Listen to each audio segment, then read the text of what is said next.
Welcome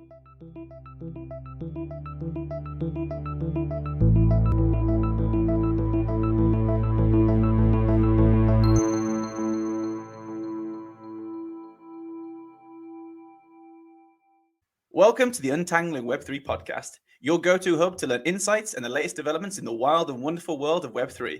I'm Alec Burns. And I'm Jack Davis. Tune in each week as we navigate and explore the rapidly emerging landscape of the Web3 technologies, projects, and ideas that are shaping the future of the internet. We'll be talking to the best and brightest in the industry to keep uncovering insights, so that hopefully we can all learn together on our journey to untangle Web3.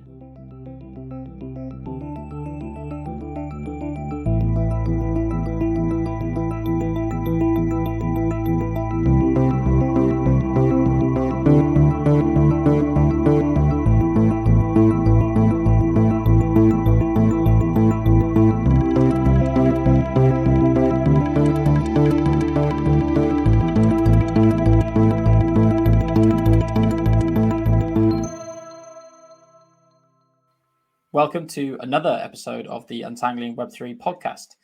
Hey, Alec, how are you doing, mate? I'm good. The bigger question is, how are you doing? Yeah, I'm not too bad. I'm recovering slightly. If you can't tell from my voice. So I went to Glastonbury last week, which was amazing. But I've clearly been belting out Elton John's classics too loudly, so I'm struggling. What about you? Were you watching it from home? I watched some of it. I was really envious that you got tickets and I did not. So I was kind of sat just stewing at home, thinking about you watching Elton John. But I mean, we were meant to record this episode 2-3 days ago, but Jack's voice said it's so husky. I don't think anyone would have enjoyed that. Yeah, no, we thought we'd save everyone at home the despair of listening to me. I mean, you couldn't have heard me. So, but yeah, no, it's nice to be back recording another episode, and I think today in particular is one of the really interesting topics, even more so than some of the other ones you've done for me personally. So Today we are going to be talking about data sovereignty, right, as a term, which is, I think it's a bit of a loaded term because it means a lot of different things to different people. And I think it's one that's hard to pin down sometimes. Yeah, and I think when you suggested this topic, I was a bit like, compared to the metaverse, compared to NFTs, Web3, blockchain, all these kind of like sexy, exciting words, the idea of like data sovereignty, which in my mind is just data ownership, doesn't sound that sexy and doesn't sound that appealing to listen to. But then you kind of, I mean, we have mentioned it a lot. So like we did just have to talk about it to kind of define what it is, because it's such an ambiguous term that's so pivotal in Web3. But then you kind of like look into the history of it and some of the kind of the big news stories that have come out. And it is quite interesting. Like there actually is quite a lot of interesting dynamics to this term, data sovereignty or data ownership. Yeah, definitely. I think, I mean, it shows that we've touched on the concepts that we might mention today in lots of the other episodes, but just not under the term data sovereignty. And yeah, you're right. I think it can feel sometimes like it's something that's come out of thin air in the last few years, but actually the things that have led us here and to some of the problems with data sovereignty and what people are trying to solve in Web3, these are things that have been brewing for 20, 30, 40 years. So why don't we get into it? Why don't we go for our normal starting point and try and define this term? So I'll let you go first, Alec, because I think you've got a nice short one today. Yeah, so your voice is still recovering, so I think you're going to try and limit how much you talk today, maybe. But yeah, so I guess data sovereignty, first of all, in my mind, when you said that, I didn't even know what the term meant. So I kind of think of data sovereignty as data ownership, like how you own the data. And I think the definition for both of those, sovereignty and ownership, is quite simply the legal rights and control over the data. So it kind of that includes the responsibility for data, privacy, security, in compliance with like relevant laws and all that. And I think in quite simple terms, if you own the data, you have the right to control and use it, and others need to come to you for permission to use it. And I think that's probably how I would define that. Anything you want to add there, Jack? No, I think that's a good definition. I think I agree. Data sovereignty is about data ownership. The problem that for me is, then you say, what does ownership mean? Because I think it's potentially a legally grey area in what ownership means exactly. But if you think about it in terms of privacy and control, I think that is more tangible to me. So ownership being essentially having control over who has my data, how it gets shared with third parties, whether or not I am in control of permissioning access to people. So am I the individual that's consenting to sharing some data with a company, a website, another person, or is it a third party? Is it a social media company that's making that decision for me? And I think that's kind of at the heart of the whole concept. Yeah, and I think you said in one of the previous episodes, you're like, what does it mean? Like, don't I own my own data? And I think a lot of people will be asking that question, like, don't they own their own data? And I think hopefully as we kind of go through this episode, you'll start to realize what it really means to own your data and understand that in a lot of the applications and use cases that you're probably experiencing day to day now, you don't own your data. And I think the most important thing for me that I hope to get from this episode is why it's important that you do own your own data and why there's such a push in this kind of Web3 agenda or vision to move towards that kind of paradigm, I guess. Yeah, I think it's kind of a practical thing, right? It's like, do I in practice own my data? Because that's what I care about. Do I in practice, have what looks like sovereignty, what looks like me having the decisions to make, or make my own decisions about data? Yeah. But as we said, so this is something that's been brewing as a problem for a long time. Maybe we just recap the history of data in the internet. So, in the very, very early days, or even before the internet was widely used, I think from what I've read, most data wasn't widely transferred or shared around. It was something that was very much localized. In individually, you'd store your data.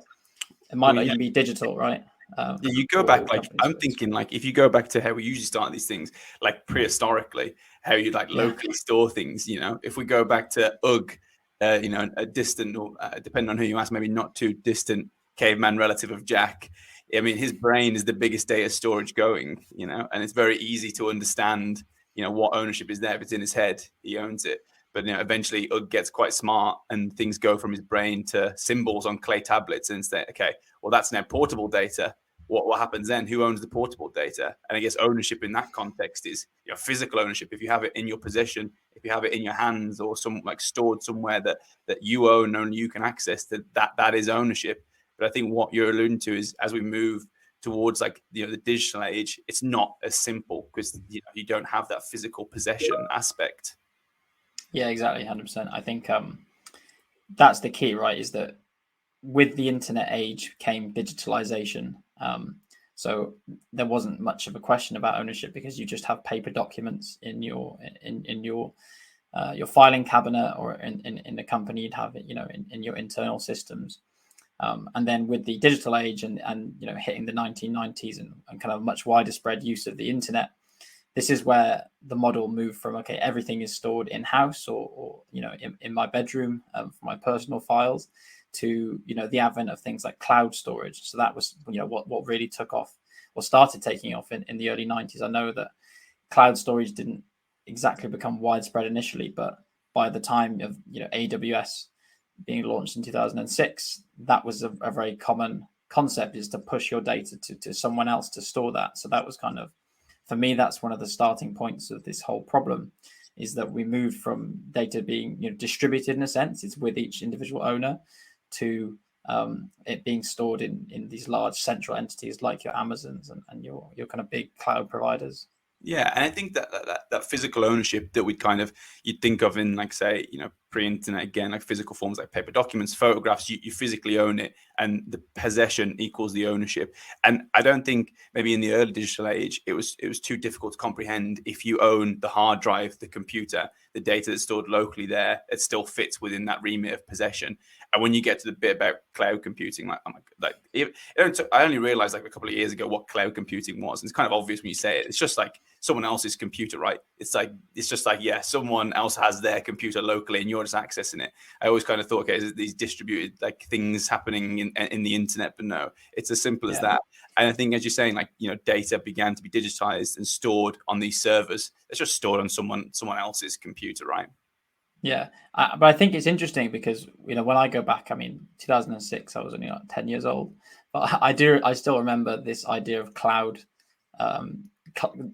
hearing about the cloud, and it was always couched in kind of people were very wary of it, and that was coming from a place, I think, of what we now would call data sovereignty. You're thinking, well, how am I in control of data if it's in the cloud?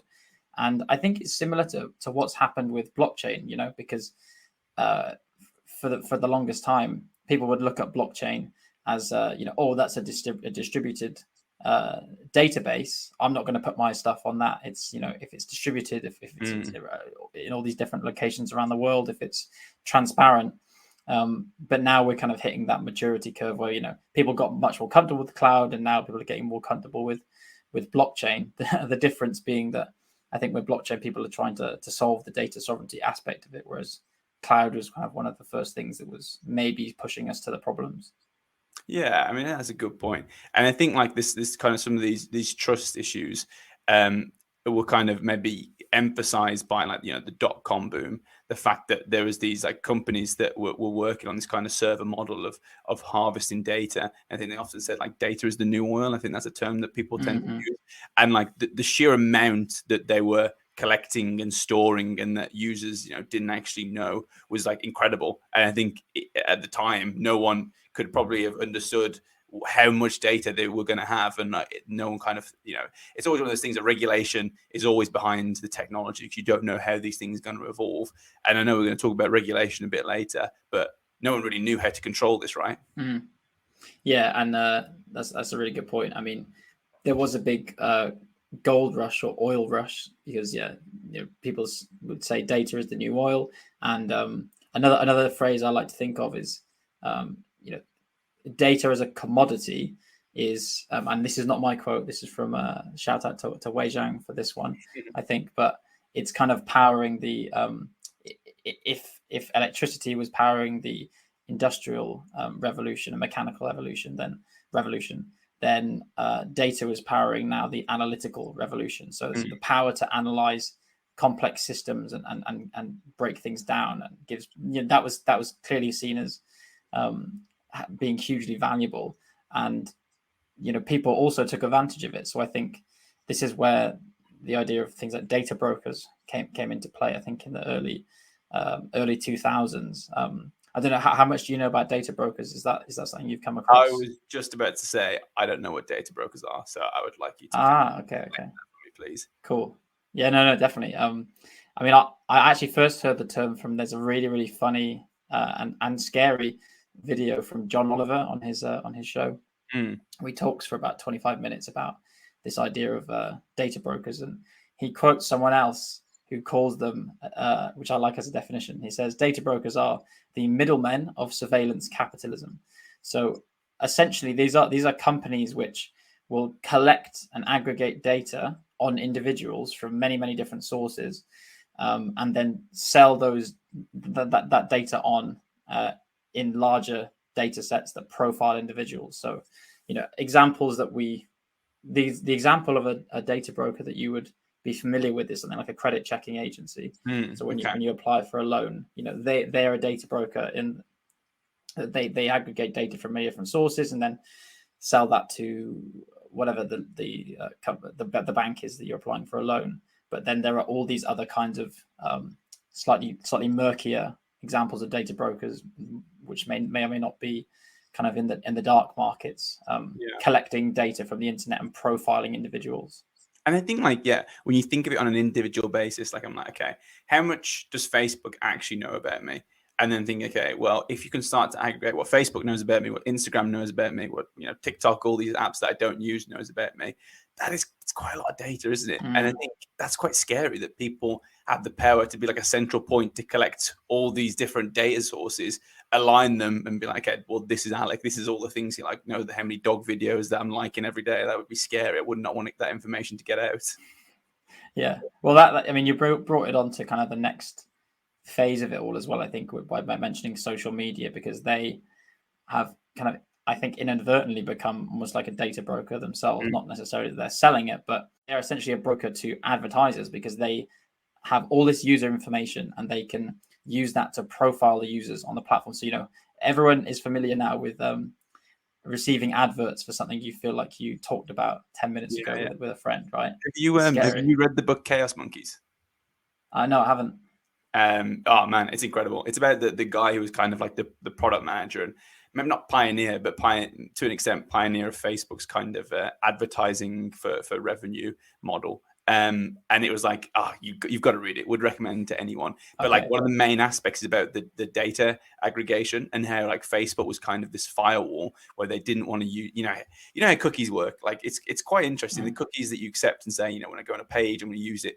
Well, for every web page, you actually don't just contact that web page. When you go on like, say, Facebook and you're using all the buttons and everything like that, there's actually like, I don't know, tens, if not hundreds of different companies that are actually contributing to that web page. And each of them has like a cookie-based system effectively. So all of them can access the data, like every button, engagement, everything you do, each of the companies can aggregate the data. It's not just Facebook that gets access to this data. There's loads of companies that access the data whenever you use like an app or a web page. And the book is, like I say, is absolutely fascinating. It's about how Facebook kind of used the kind of the buttons that they put into the general internet and kind of broke down the firewalls and started to aggregate like vast amounts of data to better inform the advertising models. It's really interesting, Jack. I would recommend. It's quite related to this stuff. Okay. Yeah, I'll have to. I mean, my attention span's short, right? So my recommendation for you, I'm sure you've seen it, but do you remember the Black Mirror episode where Yes, where they basically the police were trying to track down a criminal? I think he'd driven a car away or something. It's a long time ago. And the kind of moral of the story was the social media company, which was a very, very thinly veiled version of Facebook, because of the data profiling, they were so much further ahead of tracking this than the police were, because they had so much more information, vastly more, because they're getting it from all these different sources on the internet. And I watched it and I thought, this feels very much like it's probably true, right? If you asked a social media company to track someone down, they'd probably do it more quickly than the police would now.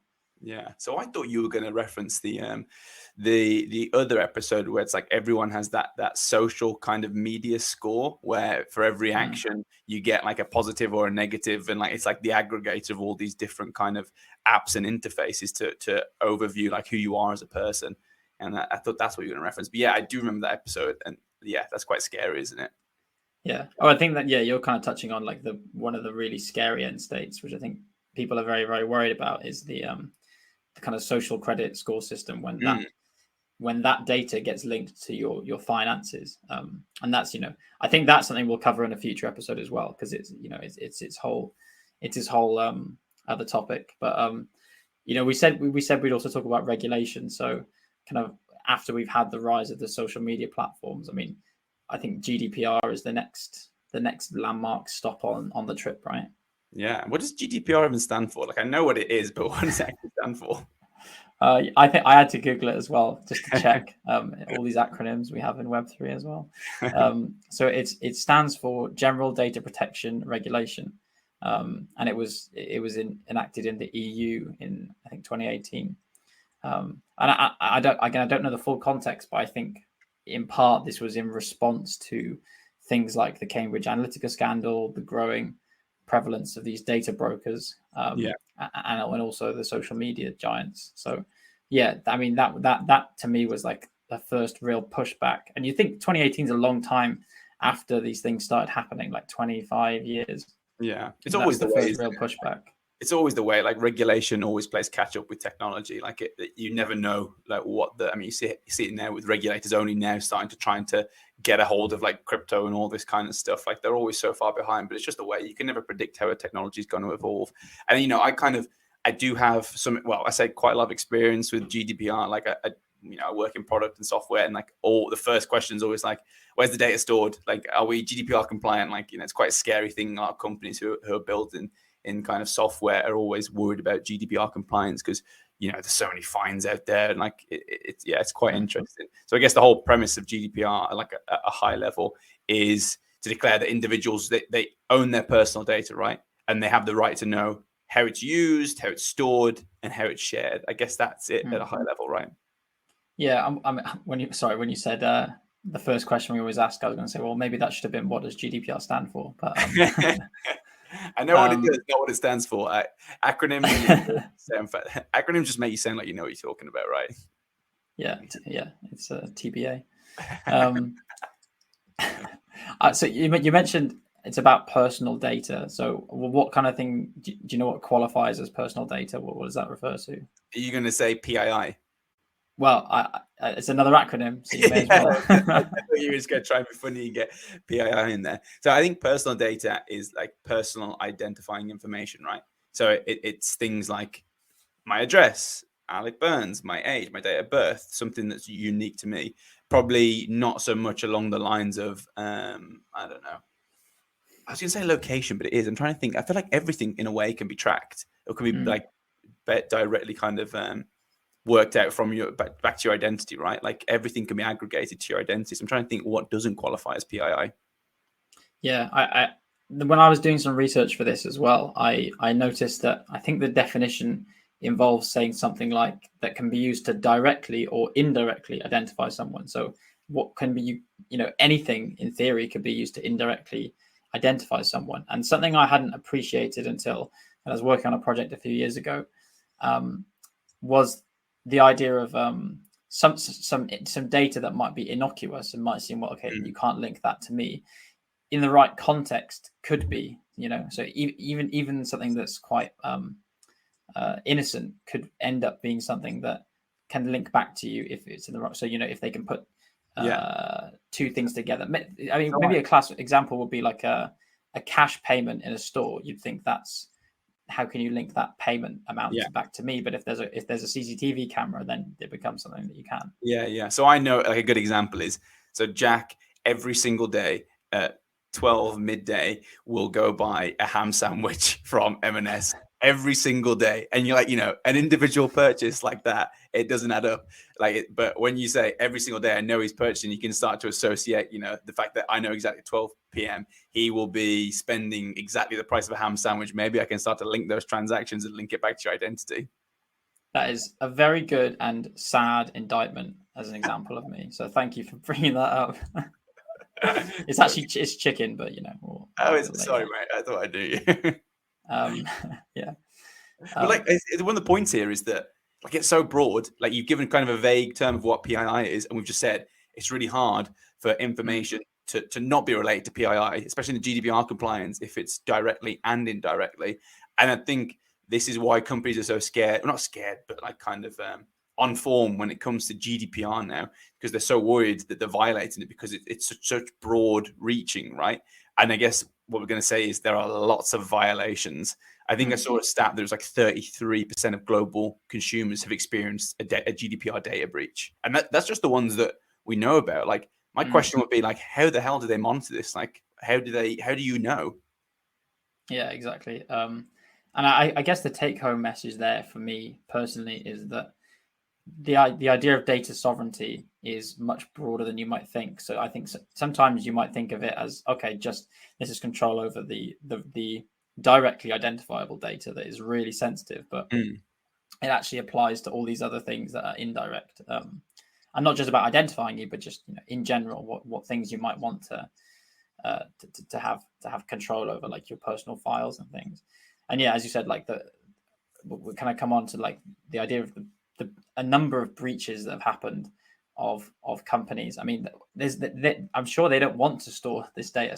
In some cases, if you're not a data broker and you're not profiting from it, if you're just a company, with customers trying to do business, the fact that you currently have to store so much data and you have these kind of crown jewel data sets, they call them, that if compromised will cause your customers major harm. I don't think companies don't want to store that. And you've had so many examples. Like, I've got a couple of the big ones, the kind of famous ones. I mean, the Yahoo one from 2013 and 14, because they had two in consecutive years. And the second one, I think it says there was 1 billion user accounts affected in some way, like personal information, password information. It's unbelievable, the scale.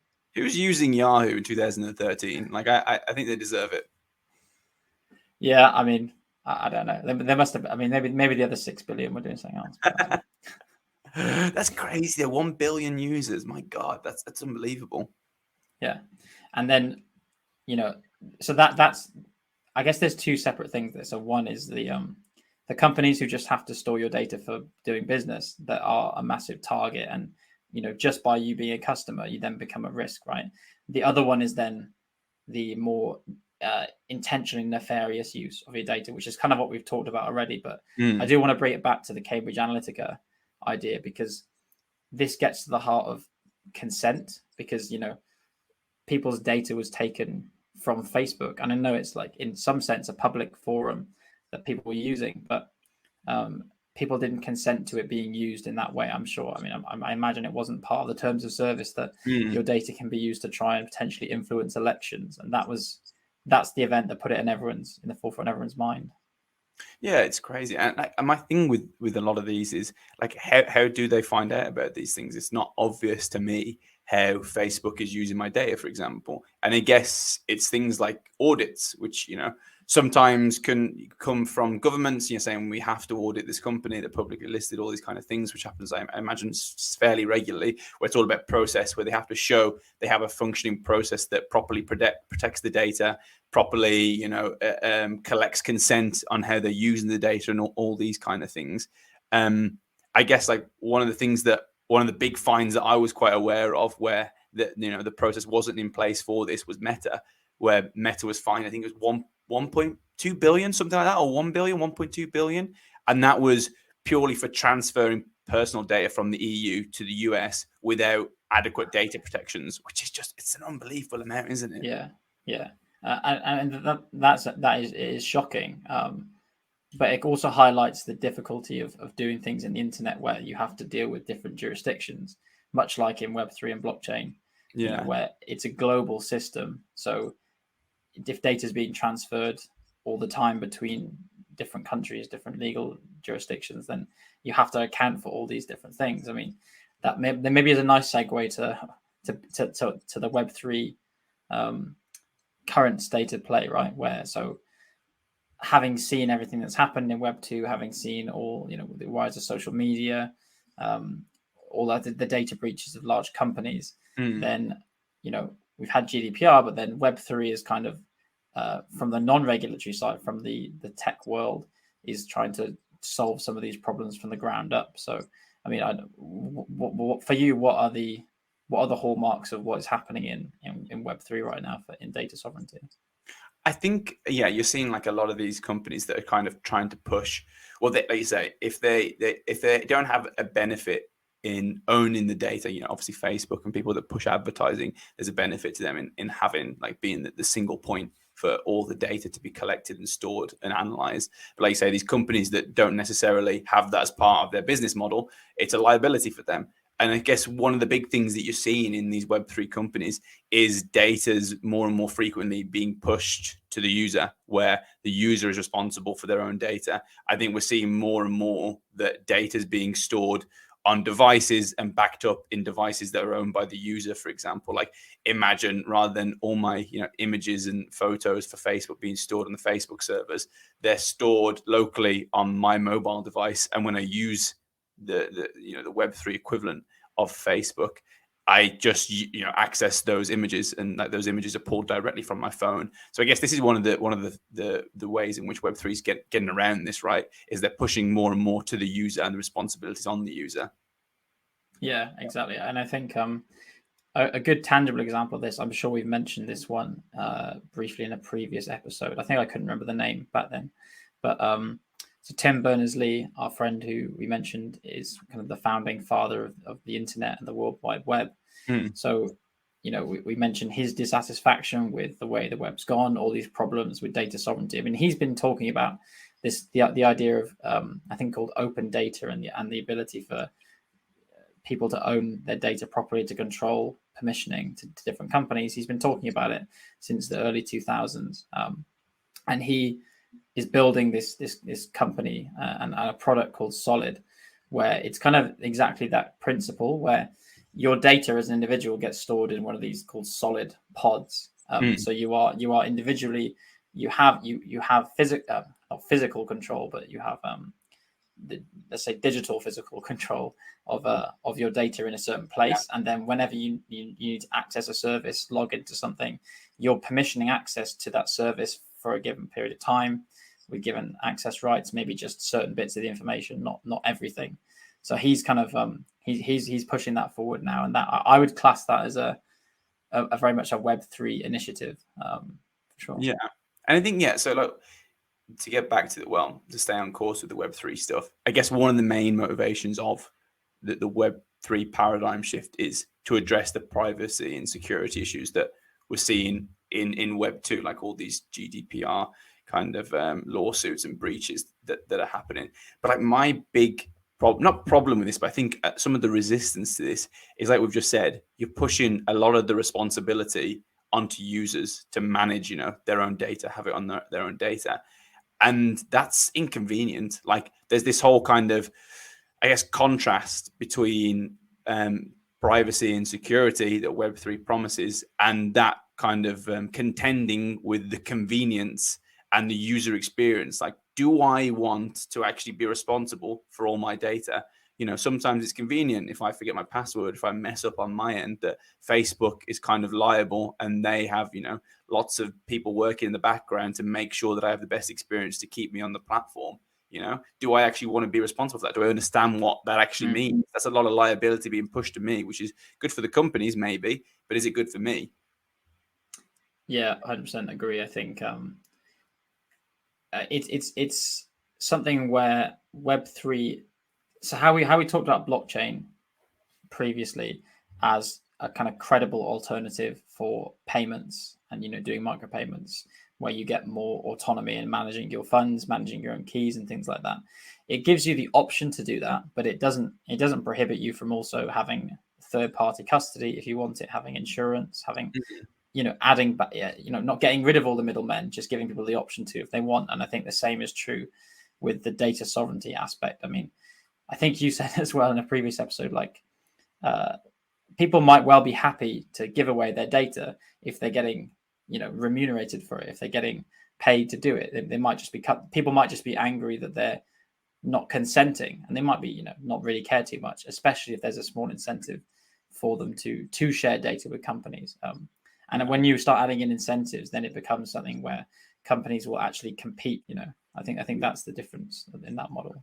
I mean, that doesn't sound like me. I don't think I said that. I'm joking. You are right. Like I say, most people, even after this episode, probably still won't care. Maybe someone care too much about the ownership and care about the privacy and security concerns because of the convenience aspect, until you start to make things tangible, until you start to say, well, Facebook makes 1 penny per every megabyte of data they have on you. Why don't you make that 1 penny instead? If companies start to have this kind of the shared monetization model with the users, like that empowers the users, and there's like a lot of benefit that can be had to that. And I think one more thing that I want to say on this is we've talked about the privacy versus convenience of shifting the data ownership from the large corporations to the individuals. I think another benefit around this is also the security aspect. If you have one Facebook that has the data for 5 billion people or whatever it is now, whatever crazy number of Facebook users there are right now, I mean, although they're going to have very heavy security protocols to protect that data, there's a big, large attack surface there, right? There's a lot of reason that people would want to invest a lot of time to break down those kind of firewalls and get into that Facebook repo. They've got 5 billion people's worth of data. That's a lot of wonga. But if you start to shift this to the individuals, I've got one person's worth of data on my phone with not similar security at all, but like a high degree of security. Maybe that offsets some of the security concerns, because it's all about attack surface, right? Like my data individually is not worth that much. Is it worth the time of someone trying to hack into my phone? Maybe not. Yeah, exactly. I think that is maybe the key in how you distinguish what Web 2 does for data sovereignty compared to Web 3. In Web 2, you very much have this client server model where you as a user are a client, you request data from a server which sits in a large company, has massive data sets that these crown jewel data sets that are very valuable to attackers, and attackers have a few large sources of data to exploit. They're highly incentivized to attack it, to put resources into attacking it. Whereas, as you say, in Web3, moving the data out to the client and keeping data client side means that now they have to attack everyone in the world, and it becomes Exactly. much less profitable to do that. It also reduces your risk as an individual as well. So. Yeah, and I will just say on the kind of the privacy and security versus convenience and user experience, like I've messed up on this. I had a crypto wallet, and it was I should have known, like, it was non-custodial arrangement. So I had the keys on my end. And it was one of those, I think I had like £500 or £600, which is a lot of money, and it was in my crypto wallet. I just didn't think about it for a long time, like a year or 2 years. And you don't have to worry about it too much. It's on my phone, like, it's fine. I don't have to think about these things. And then I updated my phone, I changed my phone and put everything across, and then wiped the old phone, downloaded the apps, tried to sign in. I was like, oh my God, the keys were on my previous phone. That's been wiped. I was like, oh crap. Like, I got the benefits of the security and the ownership and all the sovereignty and stuff. And then when it came to, like, the responsibility there was for me to realize that I was responsible for the keys and I had to move them across and all this kind of stuff. And even me, who's like aware of the space, and I know what a non-custodial wallet is. I know how this stuff works, but still I messed up and I lost that money. And that is just completely inaccessible. Contacted the company. They couldn't do anything, obviously, because it's on my end. That's the whole point of this. But there are genuine concerns around this. Like, some people want the convenience and user experience to know that the big company will look after them and they don't have to worry about these things. And that really was like eye-opening for me. I was like, okay, Web3, there are definitely some issues as well. Like, there are people, including me sometimes, who aren't willing to lose the convenience and the ease of use for the benefits of ownership and privacy. Definitely. And I think there's also an element here of it's convenience versus security. And if you haven't been burnt by a bad incident, then you don't know what it's like. You're comparing convenience against inconvenience, and there's no other upside. And there's that obvious until it happens to you. But I think that's also a function of it being early and these still being quite freshly talked about problems. They've only been in the public consciousness for quite a short amount of time. And I think maybe as a final example of this isn't even necessarily Web3, but just of people becoming more conscious of online security, is the uptake in VPN use. Like 4 or 5 years ago, I wouldn't have known what a VPN was, and no one. Sure thing. No one. Yeah, maybe my friends wouldn't. But the point is now they're so widely spread. Like, I think you watch any YouTuber, there's probably like a 1 in 3 chance that they'll be advertising a VPN subscription, and they've gone through the roof after things like Cambridge Analytica, where people are just more conscious about online security than they ever were, I think, and people being able to track things like your IP address. So yeah, I think we've talked about an awful lot. I think that's our longest first section on the podcast. So maybe it's a good chance to take a little break.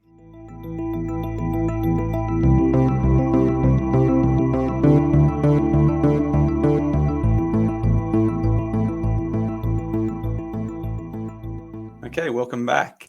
So in the first half of this episode on data sovereignty and ownership, we talked about the evolution, why data ownership has become so important, especially like in Web2 companies, taking vast amounts of data, sometimes without user consent, and using it in ways that maybe weren't prescribed. The invention of GDPR to protect customers and consumers, and some of the breaches and the effects of this, and how this all fits in to the Web3 idea of kind of increasing data ownership amongst consumers and empowering consumers with their data sovereignty. So yeah, let's kick it off with a wee definition from ChatGPT. So ChatGPT, Jack's friend, defines data sovereignty is the concept that information is subject to the laws and governance structures within the nation it is collected. In essence, it's about the control and management of data. This includes where data is stored, how it is handled, who has access to it, and under what conditions it can be accessed or deleted. Well, that was a very formal voice I gave. Yeah, well, I mean, it sounded like you were reading some legal document, to be honest. It was that definition felt like it could have been straight out of the GDPR legislation, right? It was very much focused on that. Well, like some people have they have phone voices. I think I have a ChatGPT reading out voice. I wish I had any voice today, to be honest. So yeah, what do you think of that definition? I think we've kind of covered a lot of that stuff, right?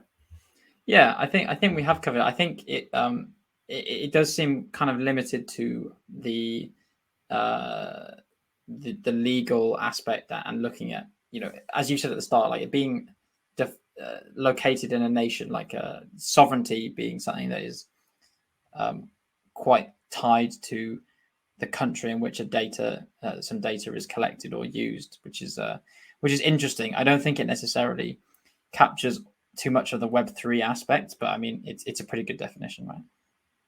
Yeah, I think so too. I think it's kind of quite simple. I think it's a bit more complicated than that, but we're trying to keep this fairly high level. I think maybe now it would be interesting to go into some of the terms that are related to data sovereignty. Like we hear, there's a lot of things, there's a lot of aspects. I think one of the things that we've kind of talked about with data sovereignty is interoperability, and I kind of want to kick off with this one because we talk about it so much, right? We've talked about it, I think, in almost every episode so far. It's probably as crucial to talk about as like data ownership is as well. And I think, in my mind, this is the ability of different systems and applications to work together and exchange data, in ways that maintain user control and ownership. So it's all about that portability. You gave an example of Tim Berners-Lee and his project. There's another example that I was quite interested in. Is Jack Dorsey, big guy, created Twitter, now moved into this other project called Blue Sky, which is kind of like a social media base layer that he wants to push, which is kind of in line with the Web3 model. And his whole thing was that you push the kind of the data ownership to the users, and that enables the users to take their data from application to application. So you imagine you have this layer underneath that kind of references and stores the user data, and they can just choose to move that data, my Facebook profile, all the information associated with my Facebook profile, my pictures, my status, all that stuff. All of a sudden, I want to use something else instead of Facebook. I don't have to reinvent the wheel. I just have that kind of layer beneath that takes all the data to my Instagram profile, and I have one, way to kind of port from place to place. And I think that's an incredible project, and it's very exciting what he's doing right now. Yeah, I am also a big fan of that. I think is moving in the right direction, and it's kind of tackling this idea that we mentioned previously of platform lock-in. So once the stickiness of a particular platform or social media site, where it becomes so hard to take your history with you, everything you've done, your reputation with you, and interoperability is definitely a big part of that, because if the data that creates your reputation, your reputation being essentially the history of all the data you've created or consumed on a platform, then being able to take that with you to a new platform and take the reputation with you, take that identity with you, that's all a case of interoperability. I mean, a similar example, I don't know how similar it is technically, but have you heard of Mastodon? I feel like you've mentioned it in the pub before, maybe, which is typical you. Yeah. So it's like a federated social media system, where again, all the data is meant to be interoperable with different implementations. So you could spin up different front ends to serve the same data. And the other interesting thing is it's doing something like you were saying with pushing data out to the endpoint. So when I say federated, it basically means that instead of having a Twitter or a Facebook running the site from their central database data centers, instead you have individuals spinning up their own servers and having kind of micro servers around the world, where you and I could support a certain bit of the bandwidth on this site, maybe for local data. I think there's a fascinating concept that will come in the future, where people will store data for other people they know, in like a community system, which is where I think Mastodon and things like that are going. Now you're getting ahead of yourself. I think now you're getting very ahead of yourself. You're thinking 10 to 20 years ahead of the future. You heard it here first. You should copyright that. I think, one of the things, we're talking about is interoperability, and how it's like how I move my data from place A to place B, and like that's all about shared standards and, all that kind of stuff. I think a big question around this portability stuff that we're talking about is, why would I, as Facebook, who have in a way a monopoly on this data, want you to have the ability to leave. Why would I want interoperability if I have 70% of the population working on my platform? Why would I all of a sudden relinquish that control by saying, yeah, you can take your profile and all your stuff to Instagram? I know Instagram's part of Meta, but to a different social media, competitive social media platform. Like, it's a difficult one. Yeah, 100%. I think there probably is very little incentive right now because of what we said as well. People are aware of the problems with data aggregation and it being sold, but it's not stopping people really from using Twitter and Facebook and other platforms. So there's no incentive that they're not serving a big enough market demand probably by changing the model. It's still relatively fringe, I would say, in global terms, this what we're talking about. But I do feel like in the future we will move to a place where platforms will try and compete in different ways, and offering better privacy, offering a better relationship with its users will be something that people will be willing to either move platform for or start on differently. I think that better privacy stuff is like, it's still quite wishy-washy. Like, I don't really care about that much. But if a platform comes along and they say, we'll give you money if you use our alternative to Facebook, I'd be like, yeah, that makes sense. So I think one of the other things I know you want to talk about is around hashing and encryption. I mean, that's super related to this stuff, right? Yeah, and I think it's worth in this episode just defining some of these terms, because we have dropped them in before, and I think it's worth us saying what we mean by that. So when we talk about Web3 privacy, hashing is one of the first tools that is used to preserve privacy. So if the blockchain is a public ledger, then any data you put on that is going to be by definition visible. So if you want to take advantage of the proof of work being put into a blockchain, the immutability of the data, because it's an advantage to put the data there. It can't be changed. You can prove it hasn't changed. It has all these applications in data logging. It has applications in proving things about yourself in the context of data ownership. So what hashing does essentially is it takes data. It could be very large. It condenses it into a very small fingerprint of that data, which is unique to the input. So we call them hashing functions. You basically take some input data, you run it through the hashing function, and you get this fingerprint. And people can put that fingerprint on the blockchain as a way of proving that some data hasn't changed without exposing the data publicly. So that's why it's kind of one of these key privacy tools that we use in blockchain and Web3. Yeah, so I think a good example of why someone would want to do this is, I have a certificate, say, my university degree from whatever. And the day I get that university degree, I want to put that on the blockchain to prove, on this day I received my university degree. And, if my company says like, you get a pay rise from the day that you can prove your university degree is on there, I have that date logged on the blockchain. But I don't want to say, Alec Burns has an aerospace engineering degree from this university on this day, so everyone in the world can see it. I might get torn apart by people like you, Jack, who don't appreciate aerospace engineering.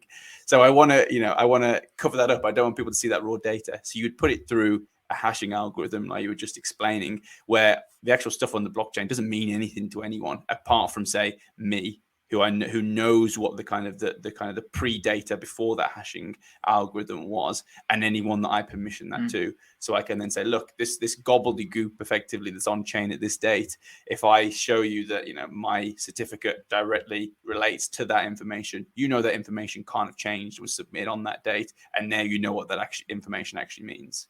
Yeah, and I think this is really crucial, because I think hashing something and putting it on the blockchain is very similar to a definition I've heard of privacy.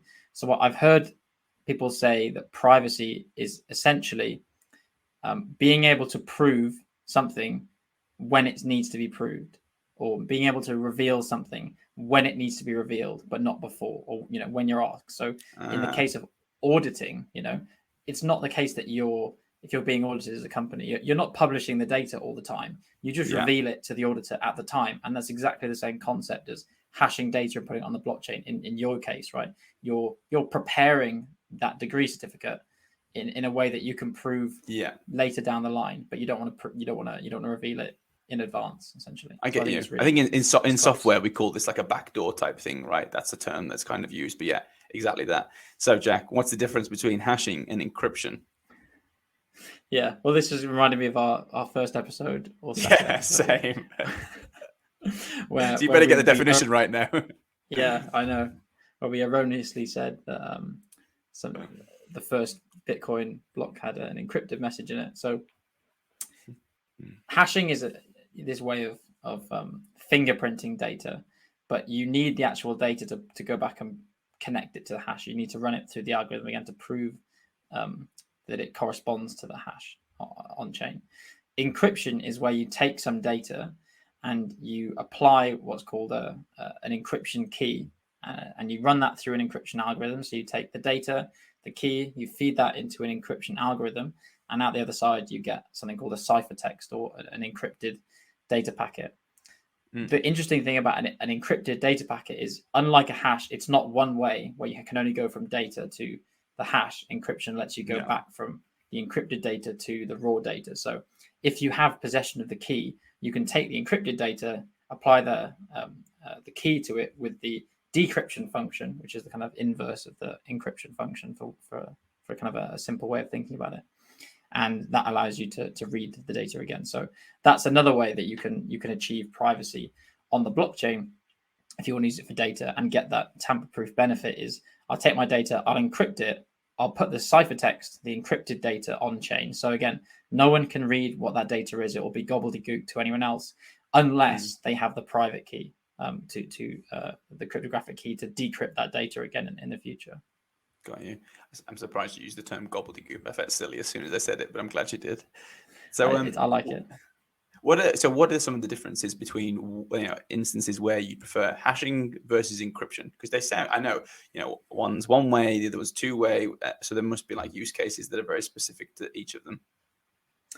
Yeah, I mean, so I think it's a little bit philosophical when you think about encryption, because we use encrypted data all the time. Like it is the standard for all online communications. When you get that little padlock sign at the top of your browser, you may not notice it all the time, but you definitely notice it when you go to like online banking or something, because it says you've got a secure connection. And that secure connection is being secured because the packets you're exchanging from your computer and the server at the bank are encrypted. And we are very confident that the encryption algorithms are robust. So that means that if I give you the encrypted data packet, but I don't give you the key, then it's practically infeasible, without ungodly amounts of power to decrypt that and find out what the raw data is. And the encryption schemes that we use, they've been developed by places like NIST in America, so the kind of the standards agency in America for cryptography. And these are subject to huge testing, huge battle testing. So that the standard we use is called AES, now Advanced Encryption Standard. And we trust that. We trust that for online communications. Yeah. Yeah, I had to drop another one in. But we you trust can't help these yourself. algorithms. No. FML. There we go. I get it. And I think like a good example when you're talking earlier, to link it back, about some companies, they don't want to store the raw data, they don't want to be liable. So imagine like I want to communicate with you, but I want to communicate in a Web2 kind of model where we go through a central server. Like I say, hello Jack, how you doing? All this kind of stuff, our usual kind of boring conversation. If I have to go through that central server, say the Facebook equivalent, they might have to store the raw data saying, hello, Jack, how are you doing? And then pass it on to you. There's PII there. They're saying, they know that Alec is sending a message to someone called Jack, and they know the message contains Jack. And hashing wouldn't really get around that by me sending a hash to you, because you need to have that original message for it to mean anything, right? Whereas like encryption, if you and I, for some reason, we talk a lot, which we don't outside this podcast, have an encryption and decryption key, I could encrypt my message and say, hello, Jack, how are you doing? Encrypt it. It means nothing. It's gobbledygook. I send it through the Facebook equivalent, the central server. They have no idea what that message means. There's potentially no identifying PII, identifying information in there now. They pass on the encrypted message to Jack without any liability on their end, and then Jack gets this gobbledygook, and he has the decryption key already. He uses that, and he gets, hey Jack, how are you? And he gets very happy. That made his day, and there's no liability, and everyone's good. Yeah, and I think to kind of summarize, the difference would be with encrypted data, you have more functionality because if I can see the encrypted data, I can decrypt it if someone gives me the key. So if I put an encrypted data packet on the blockchain, then I could give you the key and you could decrypt it. Whereas if I put the hash on the blockchain, I'd have to give you the raw data, and that might be very large. So one reason you might do that is for efficiency reasons. It might be more efficient for me to transmit you a single cryptographic key, which is very, very small, and then ask you to go and download the data yourself and decrypt it, rather than me sending you the whole, gigabyte or 2 GB file or something. But yeah, in my mind, both hashing and encryption, they both rely on certain assumptions about the security, and what the ones we use currently are incredibly secure. Although one thing to bear in mind is that for both cases, really, standards change over time. So AES, the encryption standard we use, is not the one we've always used. We used to use one called DES. I can't remember what the D stands for now. But the idea being eventually we won't use AES anymore. We'll use a more advanced crypto encryption standard. When we have fully fledged, if we ever have fully fledged things like quantum computing, we'll need a quantum resistant encryption scheme. So if you put data on the blockchain using today's scheme, it probably will be fine for the next, well, don't quote me on this, but 15, 20 years at least. But at some point, the standards will move on, and then it might become more high risk. So if we go 15 years and on this podcast and quantum computing is broken it, I'm going to come back to you and link it back to this episode. Yeah. So I think maybe we've spoken quite a long time already today, which is, I don't know how it's gone so quickly for potentially a dry topic. But I was going to ask, do you have any examples of people achieving or trying to achieve data sovereignty and ownership in practice? Like any examples of it happening that are particularly interesting for you? I think I love social media. I love using social media as an example of how important Web3 is. And I think we've talked about it a fair bit, so I don't want to spend too long on it. But essentially, Web2 social media platforms like Facebook, they have control over your data. If you decide to delete your account, you lose access to all your posts, photos, messages, all that kind of stuff. And I think I want to imagine projects like Jack Dorsey's Blue Sky project, where he's thinking about the Web3 based social media platforms, where in this model, you own your data, not the platform. So when you post a photo or a status update, that data is stored in a way that you control. I think in the Blue Skies, it was basically in a distributed file storage system, which we can talk about another time. So you get to see who sees your data, who sees that photo, and under what conditions. And if a company wants to use that, use your data for advertising or kind of sell to other people, they would have to get your permission to use it and potentially even pay you. And if you decide to leave that platform, you can take that data with you and move it to a different platform. And that's part of the Blue Sky model. And I think the shift in data ownership, it is inevitably going to lead to more privacy and better control over personal data. You're no longer the product, but instead, being sold to these advertisers, you become like an active participant in how your data is used and who profits from that data. And that, for me, that's one of like the best examples of how this could be applied. What about you, Jack? What are you thinking? Well, before I say mine, I think I'm kind of interested because this stuff is being built now.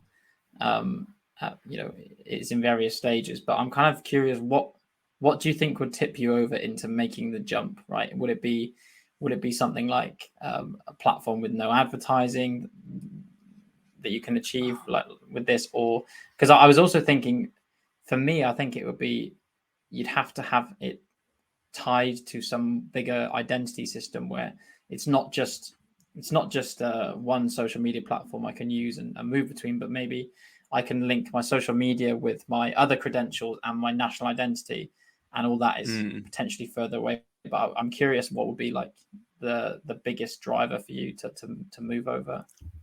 I think I like the idea of monetization. I think if I could be incentivized for using it, that would be a big thing for me. But man, I'm a sheep. I think it's all about network theory. And as soon as there's enough people who are on there using it, I would just jump ship. Like I don't think I use social media that much right now, but it is mostly to talk to friends. Like I think I'm quite light touch in that sense. But I think as soon as that happens, I had a few friends who are using it, I would just jump then, basically, which is not ideal because someone's going to be the first mover, right?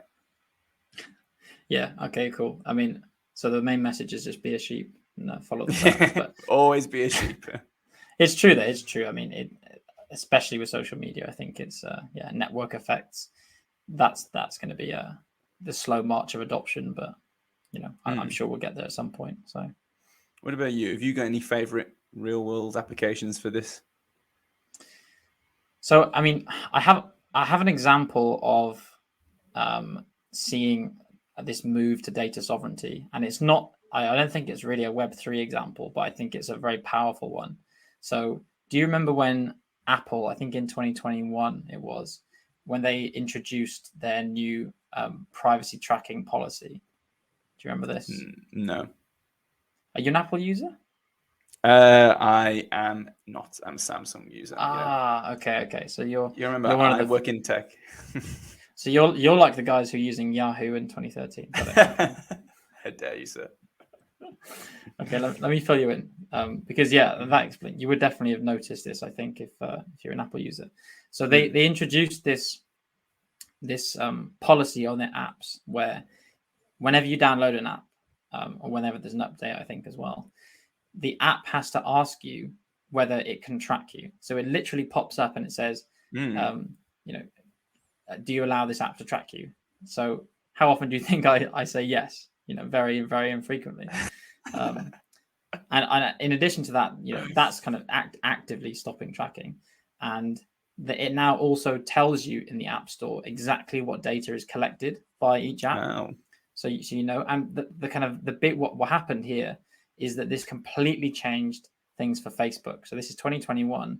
It kind of started destroying their advertising model because of this whole data broker aspect, this data aggregation aspect. They were really relying on the cross-site tracking, the tracking you through different apps and things. So as soon as people started saying no, their advertising model, the quality went straight down. And there was a prediction I saw that it was going to cost them something like 12 billion in revenue. Oh my God. And then, what happens 6-9 months later in 2021 is Facebook fully pivot to the metaverse.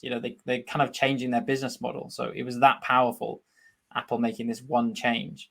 I think that for me, that's the biggest thing that's happened in data privacy and sovereignty in a long time. That is so interesting. I can't believe I didn't hear about that. So now I am adamant you need to read Chaos Monkeys because it's about the decision. Okay. They start to go like cross-platform advertising and selling like user kind of data to other people outside of the Facebook. It's crazy. Like it really is. You need to read it. It's so incredible. That's an exciting one. I will do. Well, that's a good recommendation to end on maybe. I think I've said all I want to say about data sovereignty for one day. There's plenty more for a future episode, I think. Yeah, definitely. And I think, some of the main things for me about like concerns and considerations about data sovereignty, we've talked a lot about, the additional responsibility, the UX versus convenience. Do people want these things? And I think a big thing that you just touched on to end with was how do companies fit into this? What are the new economic models for companies like Facebook in this new world where they don't have complete ownership over users' data?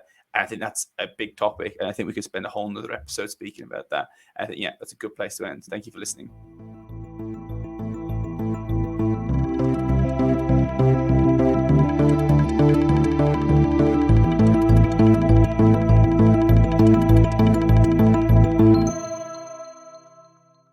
Thanks for tuning in to another episode of Untangling Web3, produced by Emma Camilleri. Don't forget to send us your thoughts, questions, and comments on social media, and be sure to follow us on your favorite podcast provider to catch the next episode. See you next time to untangle a little bit more of Web3.